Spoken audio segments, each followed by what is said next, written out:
第一章，1滴、2滴、3滴，好了。乔洛眼睛不眨地观察试管中液体颜色的变化，当看到液体中黑色的物质在渐渐消失时，眼中露出喜色。太好了，实验有了效果，这说明他研究的想法是完全可行的。不过，那黑色物质只是消失了一些，便再没有反应。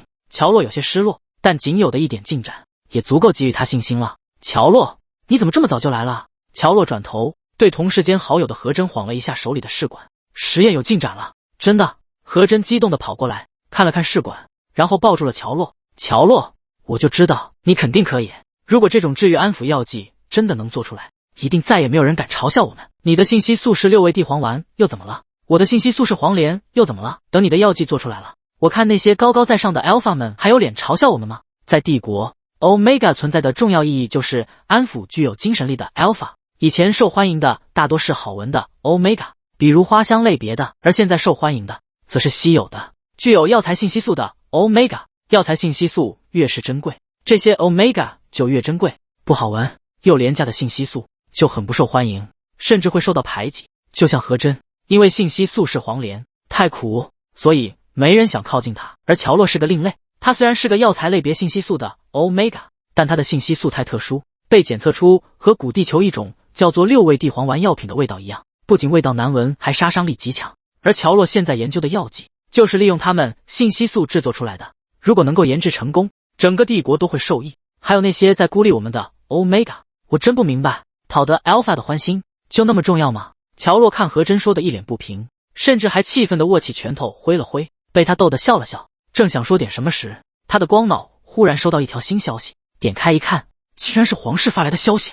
1个小时后，皇帝陛下要在皇宫议事厅召见他。自从乔家没落后，乔洛虽然名义上还算是贵族，但其实跟平民也没什么区别。更何况乔洛虽为 Omega， 却因为信息素的特别而万人嫌。按理来说，他估计一辈子都不会见上陛下一面，但现在陛下竟然召见他，会是什么事？乔洛，怎么了？何真在看着光脑发呆的乔洛眼前晃了晃手。乔洛回过神，陛下要召见我。什么？何真睁大眼睛，会不会是得知了我们的实验，要嘉奖我们？乔洛摇摇头，恐怕不是。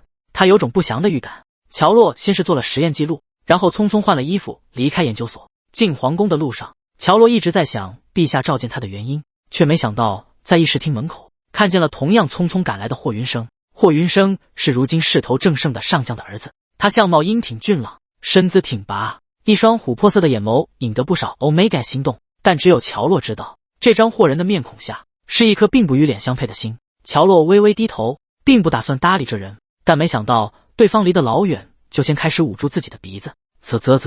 这什么味儿啊，这么难闻，估计我这几天都要吃不下饭了。哦，原来是你啊，我就说平白无故怎么可能有这么难闻的味道。乔洛出门的时候才换了信息素隔离贴，霍云生根本不会闻到他信息素的味道。霍云生这样说就是故意的。霍云生这样的态度还是源于之前的一次意外。乔洛知道自己的信息素不好闻，从小因为这个他被人嘲笑嫌弃过无数次。一开始他还会为此难过，但后来他已经习惯。为了防止自己的信息素外露，他不管去哪里身上都会装好几个信息素隔离贴。只有一次上学迟到，因为换了新衣服而旧的隔离贴失效，他的信息素外露。6味地黄丸的味道不仅让同学们捂着鼻子厌恶，还让学校的 Alpha 鼻血喷涌，痛苦难当，甚至有的还进了医院。进医院的那个就是霍云生。那次乔洛可谓是一战成名，之后霍云生就被同学们开玩笑记恨上了乔洛，所以后来每次见到都会嘲讽一番。乔洛知道，当别人这样嘲讽的时候，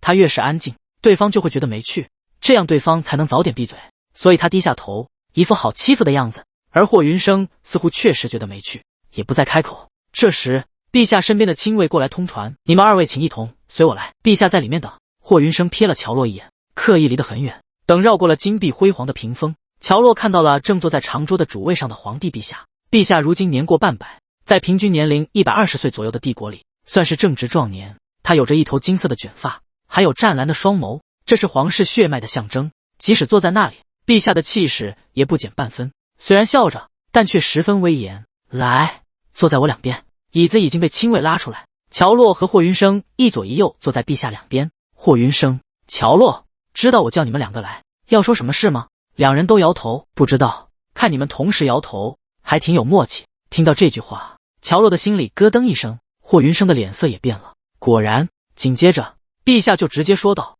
我有意为你二人指婚，叫你们来也是想通知你们一声。本来还怕你们不合适，不过现在看来，你们两人都是一表人才，是相配的。至于感情，之后培养也就培养出来了。”陛下的话就像丢进沸水中烧红的铁块，炸得乔洛和霍云生都措手不及，内心澎湃。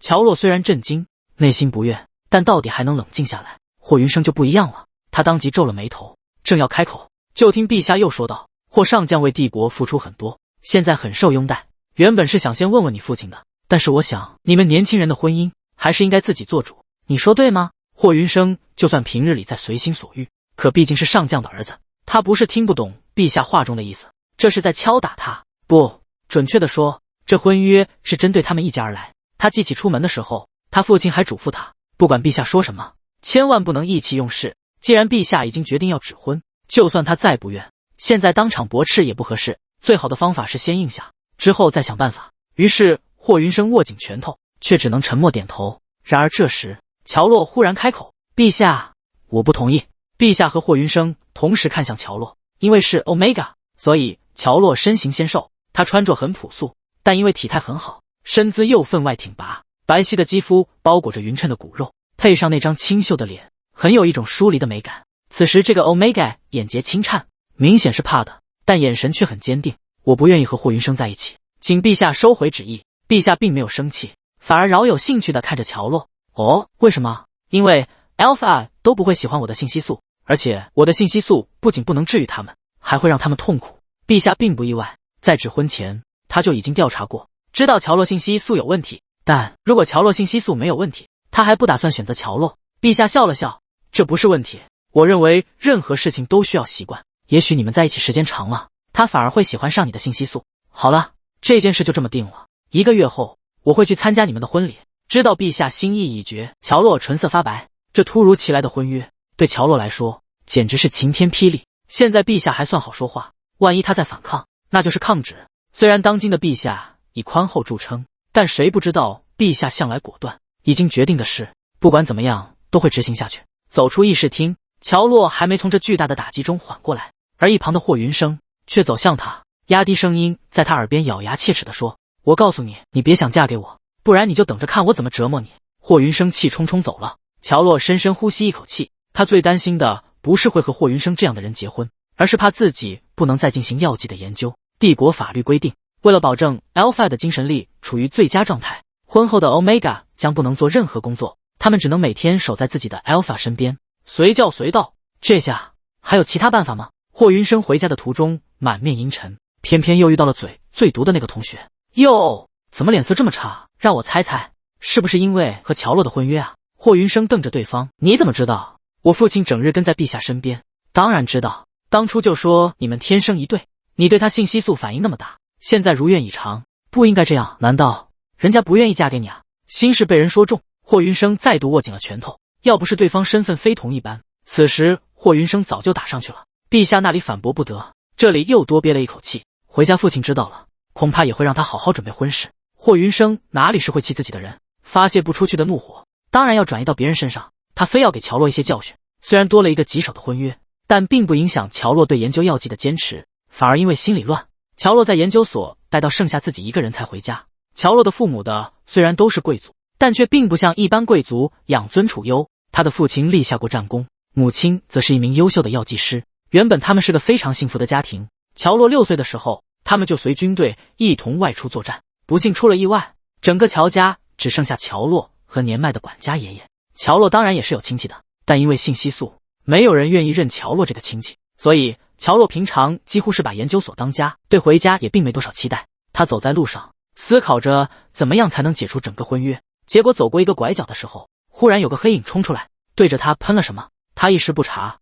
不小心吸入了那些水雾，然后就失去意识，眼前陷入一片黑暗。等到再醒来时，他身边已经换了一个环境，此时他正身处一个装修华丽的房间。乔洛想走，但是身体虚软无力。常和药剂打招呼的乔洛一下就想起了那个水雾是什么，那是一种迷药，中了迷药的人会昏迷半个小时左右，而醒来后身体的无力症状要差不多6小时后才能恢复。是谁在害他？乔洛不知道，但他知道如果自己现在不赶紧走，等进来什么人，他可能就走不了了。不过乔洛并不是很害怕，因为他的信息素虽然让他承受很多，但也给他带来了好处。6味地黄丸的药味可以轻而易举让任何一个 Alpha 头痛欲裂，鼻血横流。乔洛努力唤醒身体，然而就在这时，房间门忽然被打开，紧接着乔洛就看到了晃眼的一片银白，那是进来人的发色。乔洛微微愣住，谁不知道这样银白的发色只有前任皇后南宫月所属的南宫家族拥有，自皇后逝世后，现在只有当今的皇帝独子太子元彻拥有。可元彻是谁？那可是活着的神话元彻呀，太子怎么会出现在这里？乔洛不敢相信的看着拥有银白发丝的男人走近，不过他这时候发现男人一手扶额，垂下来的发丝挡住整张脸，看起来不怎么舒服。而且随着男人走近，乔洛明显感受到了一股清冽的 Alpha 的信息素，信息素传达出了主人此刻焦躁的状态。没等乔洛开口，男人猛然抬头，湛蓝色的眼瞳直直看向乔洛，乔洛也得以看清对方的脸。皇室的人容貌向来不差，更何况皇后南宫月还是帝国第一美人，所以即使心里有所准备，乔洛还是被对方的容貌所惊艳。英挺的五官，长眉星目，优越的眉骨和鼻梁的轮廓，饱满润泽的唇瓣，每一处都有着恰到好处的精致。尤其那银白的眉宇配上那蓝水晶般的眼瞳，如同传说中的精灵一般。乔洛彻底确定眼前这个风华绝代的人就是太子元彻。要不是乔洛现在中着迷药，他现在一定要上前郑重地向元彻介绍自己可是听着元彻的事迹长大的少年英雄，活着的神话，元彻简直是他的目标和榜样。等等，好像不对劲。元彻虽然看到了他，但却并不说话，而是缓缓向他走来。见到榜样的激动情绪消散，乔洛想起了自己现在处境，虽然显而易见，但他并不觉得太子会绑架他一个万人嫌的小透明。好在乔洛还能说话，只不过没什么力气，声音很小。太子殿下，我……元彻忽然靠近，站在床边居高临下的望着他，那双清澈的眼瞳里不断冒着冷气。乔洛从中看到了探究和某种欲望。乔洛神色一凛，释放出自己的信息素，一股苦涩的药味瞬间充满了整个房间。然而和乔洛预想的情况不一样，元彻不仅没有皱着眉头流鼻血，反而眼底的欲色更加浓重。乔洛这下才开始慌了，然而他只能躺在床上，眼睁睁地看着元彻俯身下来，冰雪的气息将乔洛整个笼罩住。乔洛更加努力地释放自己的信息素，然而迎来的却是脖梗旁温热的吐息。元彻在嗅他，乔洛从小到大就没见过哪个人能够对他的信息素无动于衷的，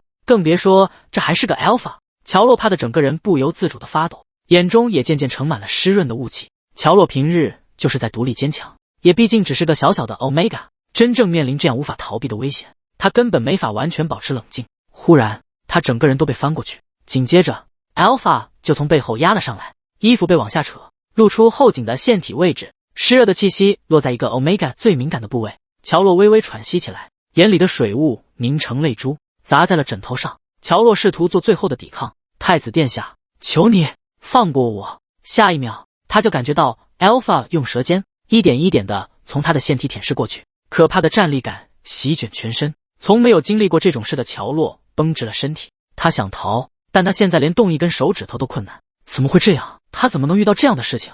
就算对方是太子元彻，他也不想这样被一个 Alpha 压在这里。随着 Alpha 粗重喘息声响起，一个个吻落在他的脖颈间，细软的腰也被一只宽大的手掌握住。乔洛忍不住哭起来，轻轻啜泣。这时身后的动作忽然停下，别哭。Alpha 低哑的声音响起，带着一股命令式的温柔。乔洛愣了一下，然后整个人被 Alpha 抱起来，用被子一裹，放在了卫生间。随后门被关住，外面传来 Alpha 压抑的声音，把门反锁。乔洛，他倒是想，但他真的没有力气。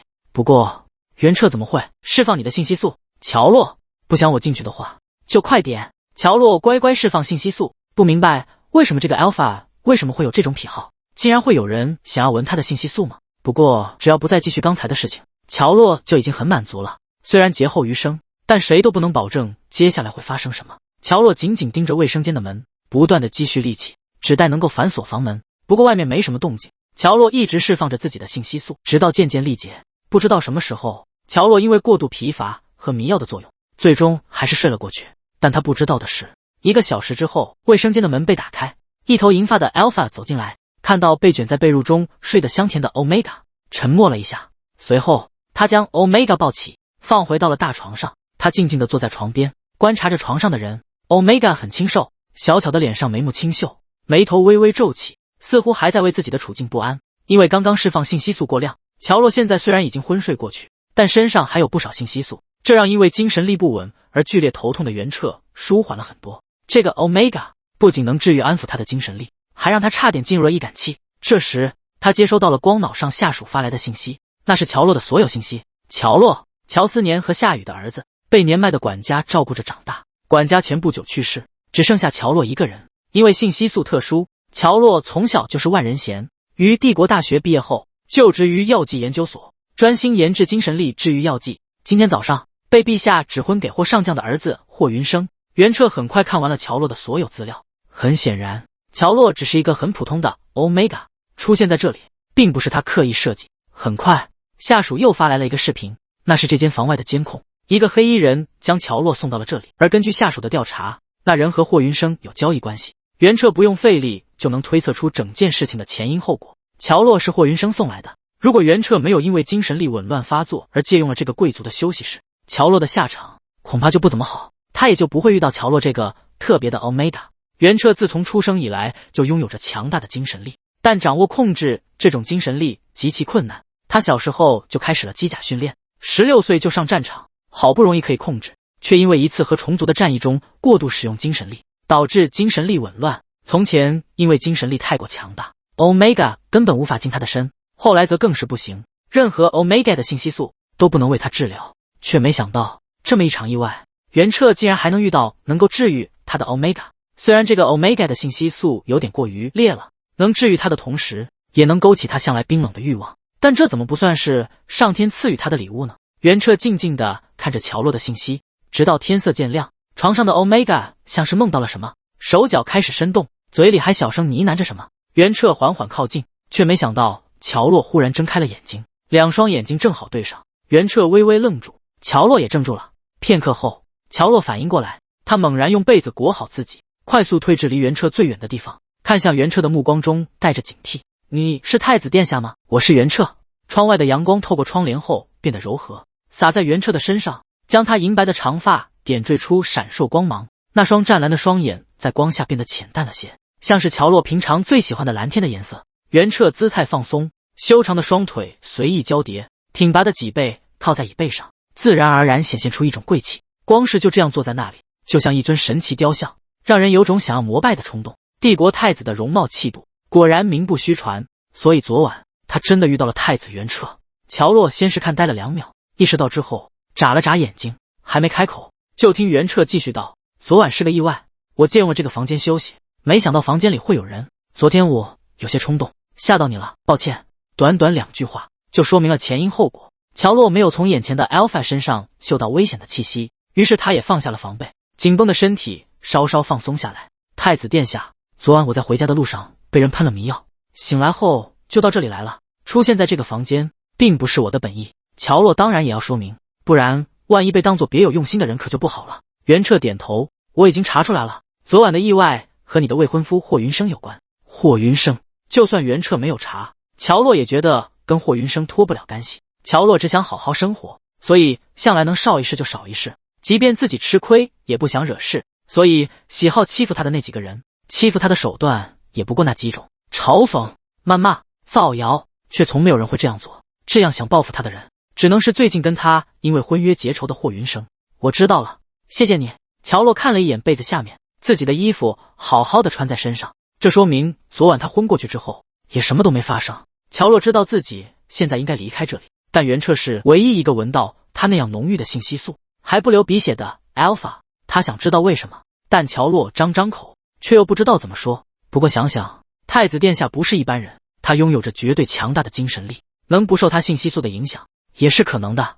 乔洛轻易就给了自己一个答案。这样还剩下最后一件事。乔洛小心地掀开被子下了床，然后壮着胆子走到袁彻身边，他背在身后的手指都要搅在一起，那双黑白分明的杏眼带着期待的神色看着袁彻。太子殿下，我可以要一个您的签名吗？袁彻毕竟身居高位，他年少成名，又因病避世，即便如此，因为一直单身，不少名门贵族的 Omega 还是会把目光放在他这里。要是平常的 Omega 遇到这种事情，得知他的身份，恐怕会想尽办法嫁给他，但这个 Omega 竟然只是想要一个签名。纵使乔洛已经有了婚约，但他明显对婚约不满，却也并未要求袁彻做什么，不骄不躁，处变不惊，比袁彻想象中要好太多了。虽然是第一次见面，但袁彻对乔洛的印象不错，所以看着乔洛的神色也更加温柔。好，签名的话当然是纸质版，这样才有纪念意义。只是现在大家所有的事情都用光脑完成，纸笔早已是古董。袁彻并不嫌弃麻烦，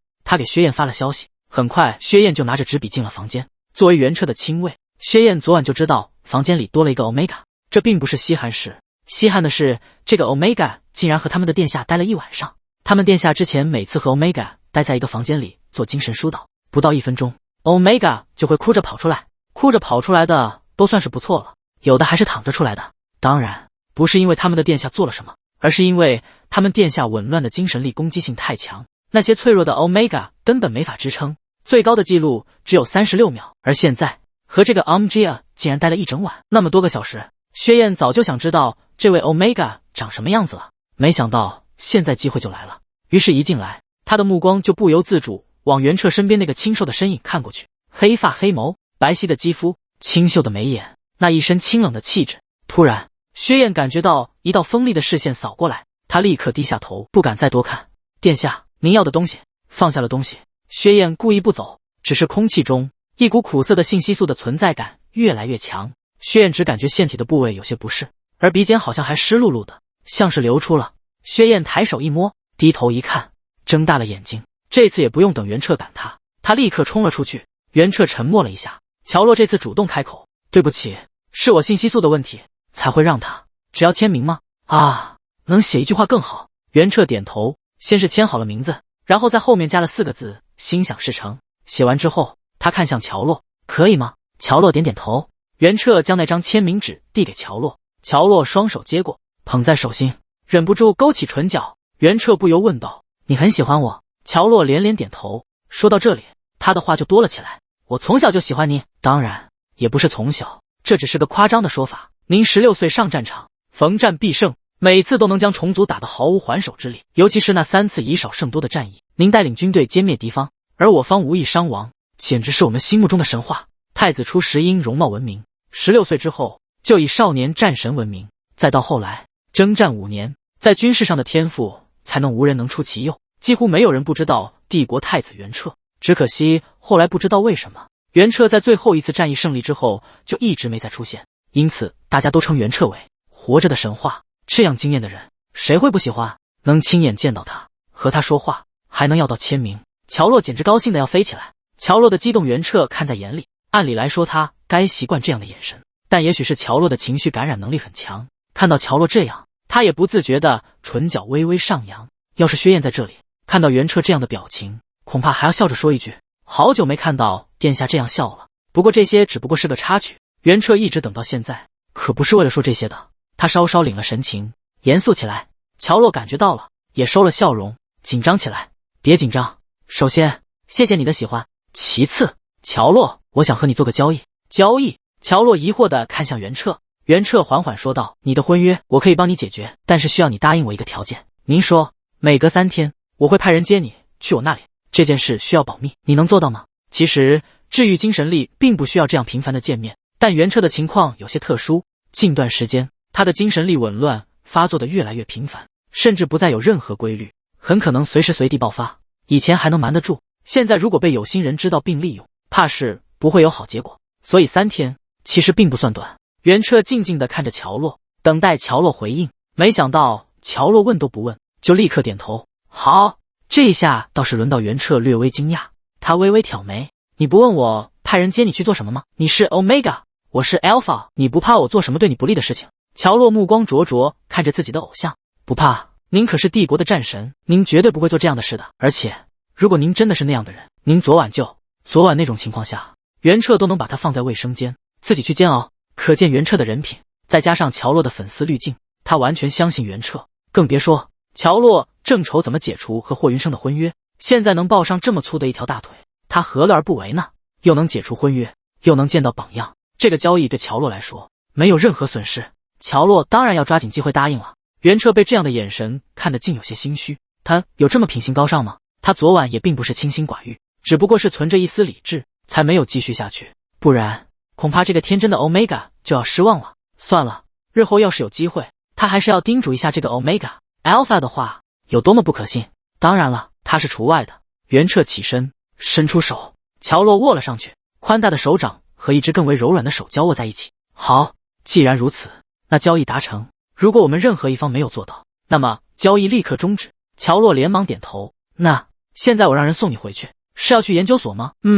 陆平，送乔先生去研究所。一个看起来平平无奇的贝塔站在房门口。乔先生，请跟我来。陆平带着乔洛离开。袁彻看着他们的背影，眼中眸色深沉。这时薛燕也回来了，他的鼻血已经止住了。此时他在看袁彻，更觉得他们太子殿下非同一般。自己那么厉害就算了，找到 Omega 也这么厉害，真不愧是神话啊！因为早晨起得晚了，又和太子殿下做了交易，所以乔洛今天罕见的迟到了。乔洛和何真在一个实验室，看到他这时候才来，何真凑过去询问：乔洛，你竟然也会迟到，是遇见什么事了吗？没等乔洛开口，何真就看到了他脖颈间的一个红痕。他睁大眼睛，惊呼一声：我看到了什么？那是吻痕吧？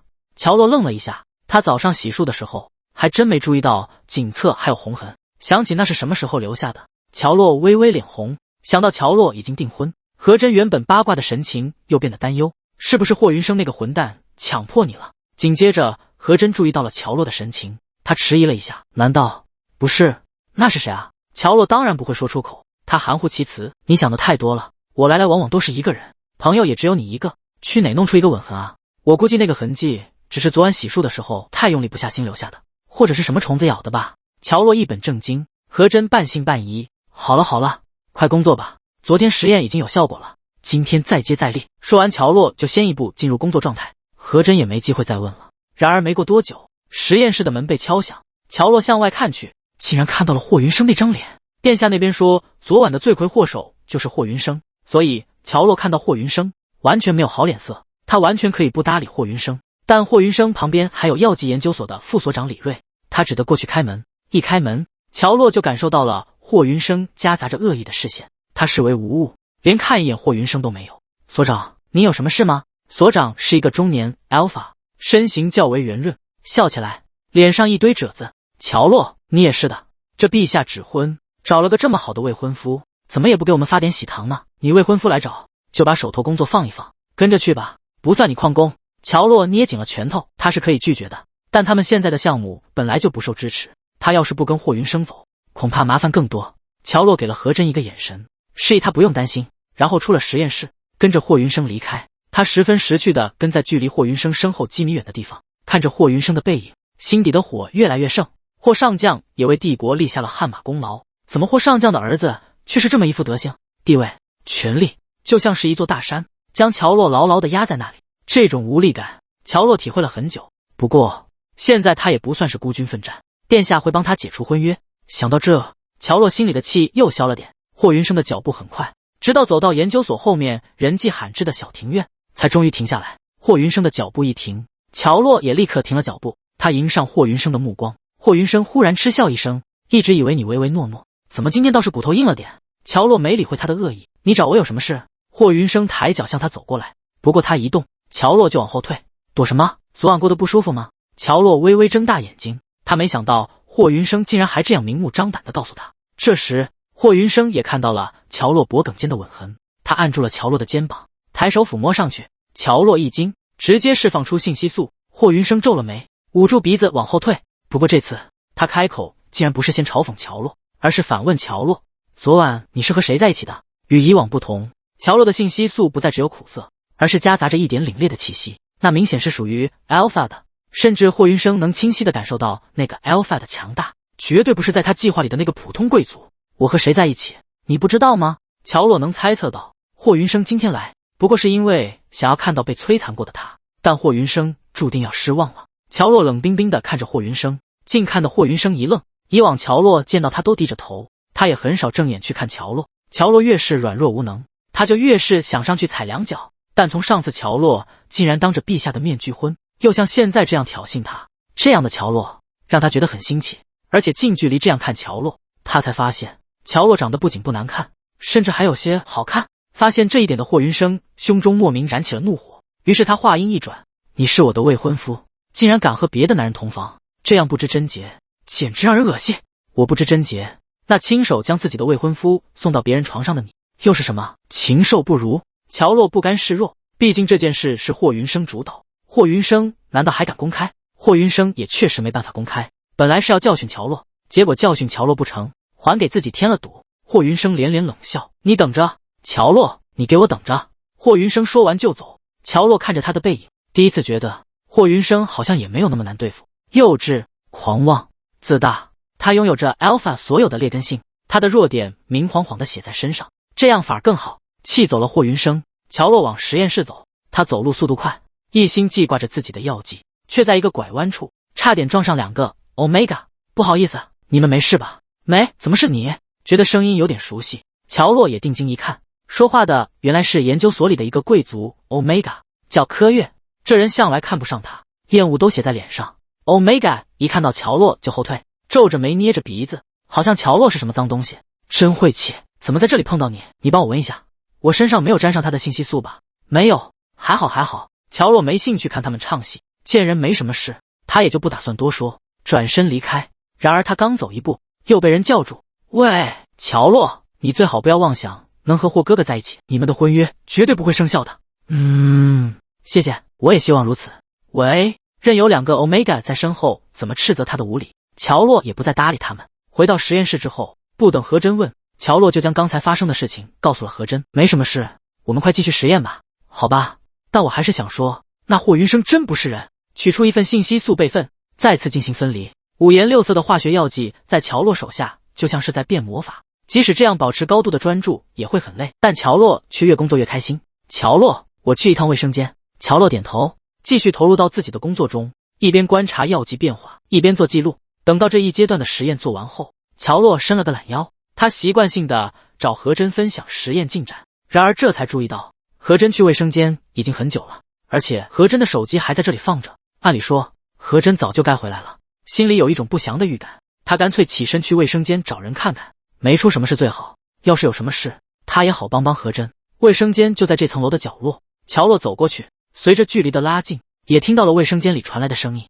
说话声、笑声，还夹杂着哭泣声。他加快脚步，直接推开了卫生间的门。而洗手池前，何真正被2个 Omega 按住2个手臂，而柯月捏着何真的下巴，在他脸上写着侮辱性的词语。乔洛冲过去要推开柯月，却没想到他身后竟然还站着人，直接从后面将他控制住。乔洛咬牙，冷冷地瞪着他们：“你们在做什么？这是研究所，不是学校，你们竟然还在欺负人！”柯月和刚刚一起的那个 Omega 朋友看着乔洛的眼神十分怨毒。柯月冷哼一声：“谁让你好好说话不听，不吃敬酒吃罚酒呢？这是你的惩罚。你以为你刚刚和霍哥哥见面，我们不知道吗？”乔洛强迫自己冷静下来，他说：“有什么事你们来找我，你们也知道我从不反抗，为什么要找何真的麻烦？你的信息素太恶心了，6味地黄丸谁会有这么奇葩又恶心的信息素？我们不想碰到你，当然就来找他了，谁让他是你唯一的朋友呢？”这时候何真哭着说：“乔洛，没事，你走，不用管我。”乔洛闭了闭眼睛，这些年他被各种人欺凌，一直以为自己只要当个木头，熬到毕业就没人会对他感兴趣，但没想到在毕业之后还是会遇到这种事情，甚至这次还牵连到了何真。要怎么样你们才能放过我？很简单，跪下给我们磕3个响头，大喊你错了，然后跟霍哥哥解除婚约。那你们为什么不直接找霍云生解除婚约？乔洛倒是没有任何嘲讽的意思，明知道他什么都决定不了，跟他说这些有什么用？你还敢顶嘴？那人给了旁边按住何真的人一个眼神，那人就抬手要扇巴掌。乔洛再也没办法隐忍，他释放出自己的信息素，浓郁苦涩的药味袭来，像杀人的钝器，让在场的 Omega 呼吸不过来。